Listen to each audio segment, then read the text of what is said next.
Good morning, everyone. I am Kendra Mells, and this is my presentation. Have you ever wondered how people in cultural and social spotlights navigate the world so well? How are leaders, presidents, politicians, prime ministers, and even the high school prom queen able to identify with masses of individuals successfully? Successful people gain success by making themselves appear approachable to others. Particularly within the area of African American leadership, this is exactly what we'll be talking about today.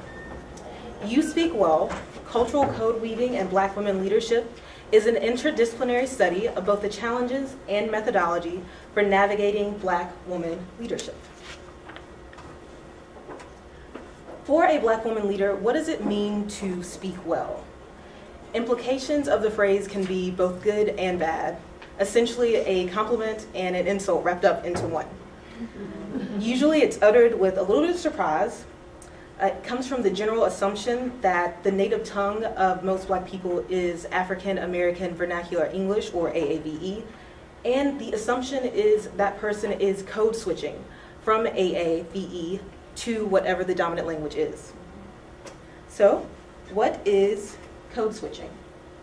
Code switching is consciously and deliberately embodying certain standards of conduct that are necessary in certain contexts, and then deliberately switching to other sets of standards in other situations. Why doesn't code switch work? Because it doesn't. It's terrible. There's an issue of authenticity.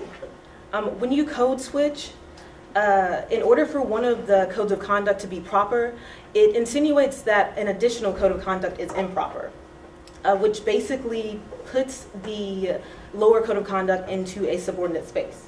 So then you have an inferiority complex where the other group may feel alienated, ostracized, and there are generally rifts in communication, which is something that's completely unacceptable in political realms. Conceding two notions of code switching creates problems, and it tears down trust. But what about leadership? Referring to leadership, the action of leading a group of people or an organization involves building trust within that group. It's also defined as guidance or direction, and synonymous with terms like supervision, superintendency, management, government, or control. But leadership requires permission. You cannot lead individuals without them first conceding to your leadership, and they will not concede willingly without some sort of trust having first been built.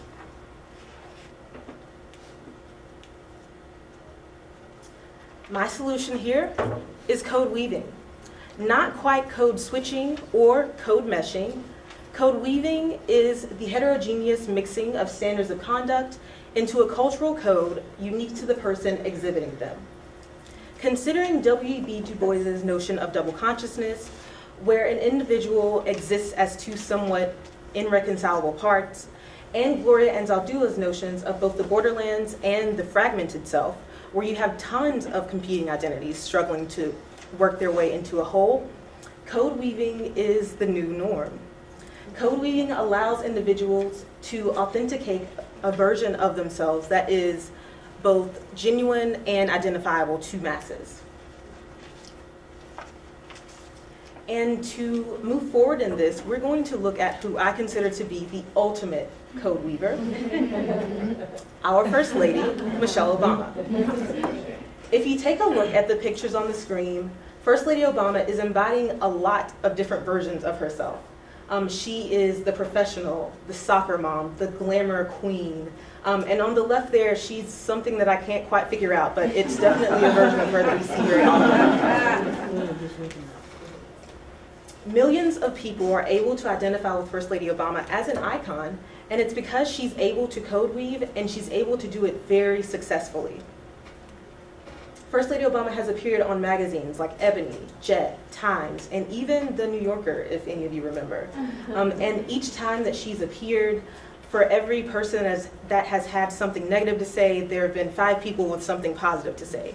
Everyone is always willing to jump to her defense, and it's because she has made herself approachable to the general public. to further talk about this, we're going to look at the Spelman College commencement speech from 2011, and for the sake of time, I'm going to fast forward through parts of it just to get to where we're going. Keep in mind that during this speech, First Lady Obama was speaking to a predominantly black and predominantly female crowd. Make special note of her facial expressions, her hand gestures, and also her diction and language. It's such an inspiration to all of the women who are part of the Spelman family. So let's give her our thanks and a round of applause. I also want to acknowledge a few people who are here in the audience. Senator Isaacson, Representative Johnson, and of course Mayor Reed. Thank you all so much for joining us today. Thank you all for your leadership. And I want to give a special shout out to one of my people, one of my staff members, Ms. Kristen Jarvis, a Spelman class of 2003.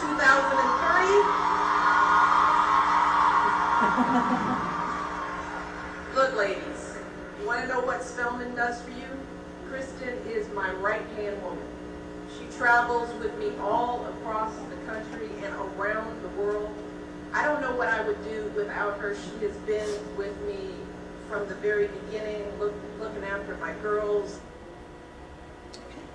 So in this clip, President Obama, or I'm sorry, First Lady Obama, in the very beginning, the volume was a little bit low, but she gives a special shout out, literally, to Chicago, which of course is a cultural gesture to identify with the Chicagoans in the audience.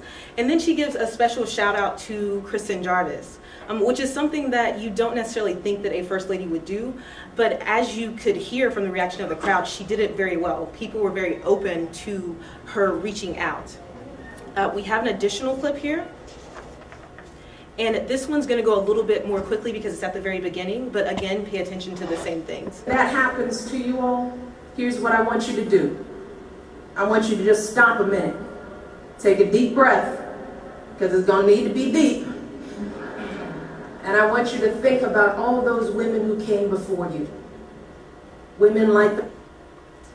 In this clip, First Lady Obama is referencing almost an identity crisis that a lot of black women leaders face, which is one group of individuals charging you with being a sellout or not being authentic to your race or your culture or your individuality, and the other group essentially insinuating that you just don't belong.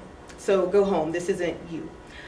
But what she does here is leans across the podium, raises her eyebrows, and uses hand gestures basically like someone's mom. In this clip, she's not necessarily sacrificing any part of herself for another part, but she's finessed her circumstances and weaved in various parts of her identity to create a safe space for the people around her. She's not necessarily your First Lady here, but she is your girlfriend, your freshman roommate, your mom, your hairstylist, manicurist, and even your psychologist, all wrapped into one. So in the words of Dr. Ventura, so what? Why is this important? Interdisciplinary study of public figures like Obama provide vital information for the advancement of the African American community, particularly given the growing percentage of young black Americans with higher education degrees. Women are leaders, and black leaders are faced with the particularly daunting task of representing two historically oppressed groups, while being charged with being authentic, true to oneself, and true to one's blackness. Ultimately, some of the demands contradict one another. Women cannot do it all. Code weaving is about figuring out what you can do, what you can stay true to, and what you can identify with, and creating an authentic self, which is what First Lady Obama has done. This is important because as the future leaders of entities all over the world, code weaving will become a vital part of our leadership and really just keep us sane. Thank you.